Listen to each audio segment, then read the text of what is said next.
no such restraint, and terror had gripped the city, while Antony lived a lavish life of drunken excess, casually murdering his real or imagined enemies. But the bloody, debauched reign of Antony did have a silver lining. It made Caesar look great by comparison. All he had to do to win the people's affection when he came home was remove Antony from office.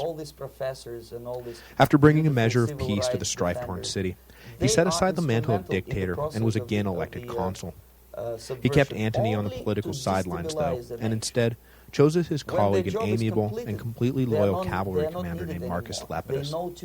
Those of you who read ahead to the next chapter know that in a few years, Lepidus will form the third leg of the second triumvirate, along with Antony and Caesar's great-nephew and heir, Gaius Octavius, the future Caesar Augustus. Satisfied that the eastern provinces were pacified, and the situation in Rome was under control, Caesar finally turned his attention to the problem in North Africa.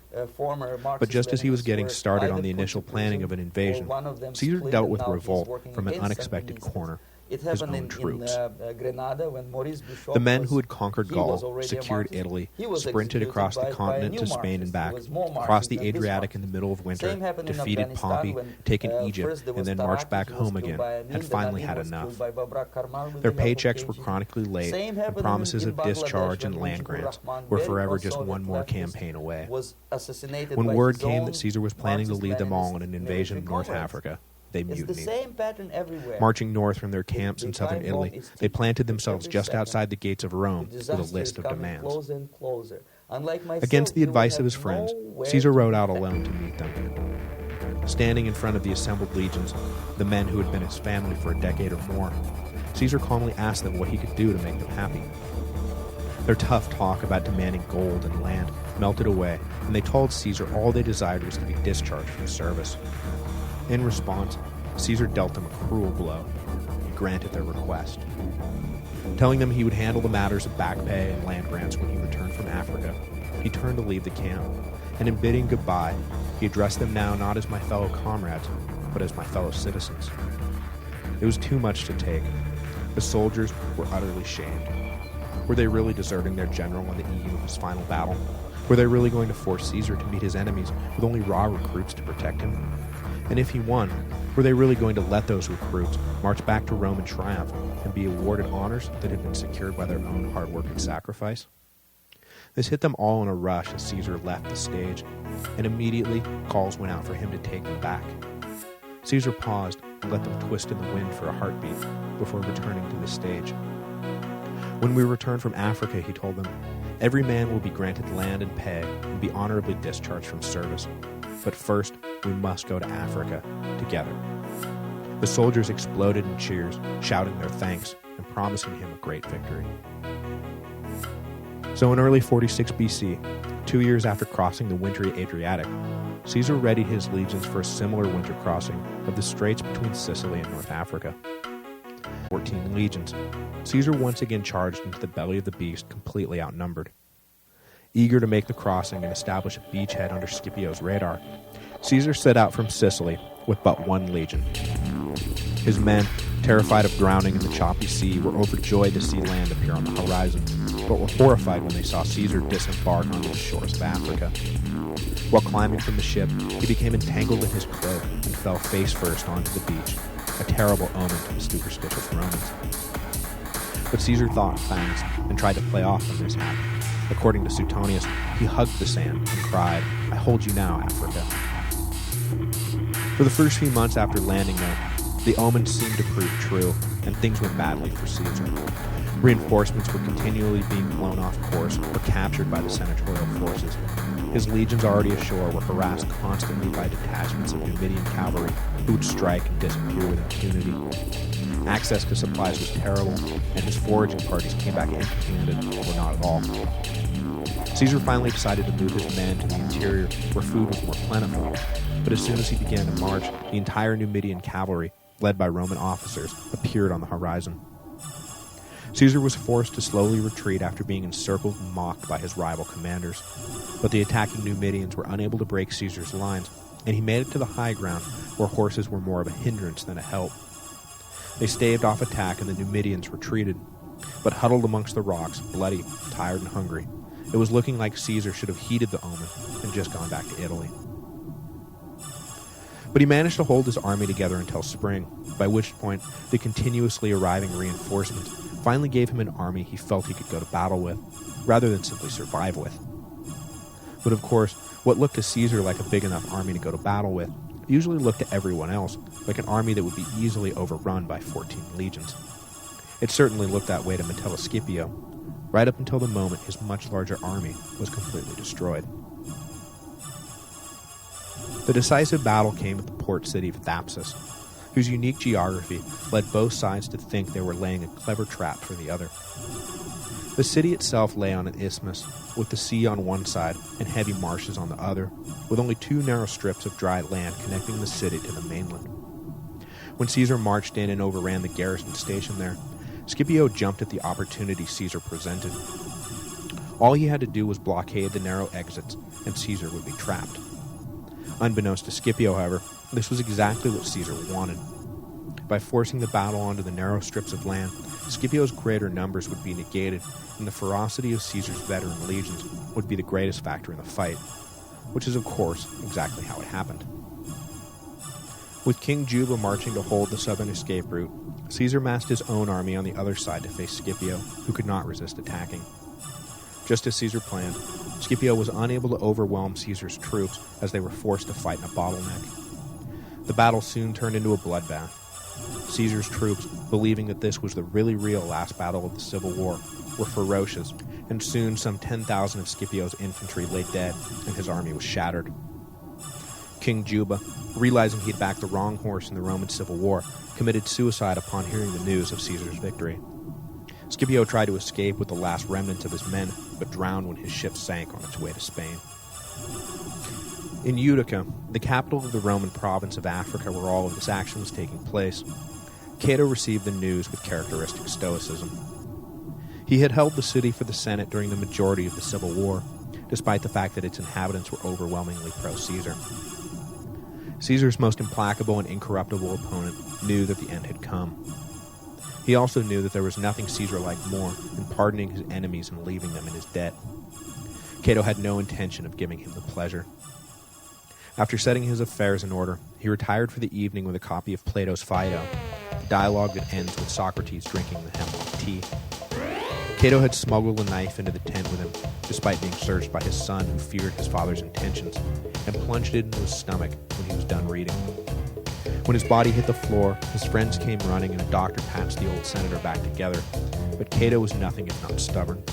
When he came to, he ripped out the bandages, causing enough damage that this time he died, defying Caesar one last time. After making sure he had nothing left to fear in Africa, Caesar returned to Italy in the summer of 46 BC and made his triumphal entrance into Rome. For all he had accomplished and all the battles he had won, Caesar had yet to celebrate an official triumph. He had thrown away his one opportunity years before when he chose to run for consul instead, a bold move at the time as triumphs were usually once-in-a-lifetime events for a Roman general. But perhaps to prove that he had been right to forego the opportunity, Caesar planned to celebrate his victories with not one, but 4 consecutive triumphs, one each to celebrate his victories in Gaul, Greece, Egypt, and North Africa. Coinciding with these great marches, Caesar threw lavish banquets and gladiatorial games. The wars were finally over. It was time to celebrate. The masses of Rome praised Caesar to the hilt and jumped headlong into his running party. They cheered as he hauled Vercingetorix out of the cell he had been languishing in and had him strangled. They laughed at giant depictions of all the foreign enemies he had beaten and marveled at the exotic creatures he put on display. But in the 4th and final triumph, Caesar finally made a mistake and pushed things too far. While the Romans had no problem cheering his victory over Egyptian eunuchs, when the floats bearing the images of dying Cato and fleeing Metellus Scipio came down the street, the mood of the masses changed. No one actually liked Cato, but should they really be reveling in the suicide of the great statesman? It made them think about who they were celebrating and what they were celebrating. Stability was wonderful and everyone was glad the Civil War was over. But what now? With Cato dead, was there anyone left to defend the Republic? Was there even a Republic left to defend? Caesar was surprised with the reaction. All he had done was dislodge the corrupt oligarchs who had sat parasitically on the top of the Roman political economy. The people ought to be offering toast after toast to the death of Cato, but here they were mourning him. It didn't make any sense. Caesar chose not to dwell on it. He had work to do, but the seeds of disenchantment had been planted. As I mentioned a few episodes ago, if the governing man, Rome could have done a lot worse than Julius Caesar. And as we will see down the line, Rome eventually does do quite a bit worse than Julius Caesar. While the Mark Antonys of the world see absolute power as a vehicle for personal indulgence, the Julius Caesars of the world see absolute power as a vehicle for total reform. Caesar saw in the old Republican system a laundry list of injustices, irrationalities, and inefficiencies that did unnecessary harm to the people and the empire. He brought with him to power an ambitious agenda designed to right the ship of state. But where Sulla had attempted a similar righting of the ship by turning to the past, Caesar's eye was firmly on the future. The Republic was dead, and the outmoded ways it did business ought to die with it. If Rome was to rule what it had conquered, it needed a system-wide overhaul. The first thing on his agenda was a proper census. Since the start of the Civil War 3 years earlier, there had been massive upheavals in the population and economy. Families had moved, fled, had their property seized, moved back, resettled elsewhere, or been consumed by the violence and anarchy. No one had any real idea how many people actually lived in Rome, nor really who owned what anymore. Caesar sent agents from house to house to count every man, woman, and child and determine their citizenship status and income. The immediate issue was Caesar's suspicion that the free grain dole was being abused by non-citizen foreign residents and by citizens whose property disqualified them from state charity. When the numbers came back, they showed that while some 320,000 had been receiving grain allotments, only 150,000 actually qualified. So Caesar halved the free grain supply, instantly saving the state a huge quantity of money, and he was just getting started.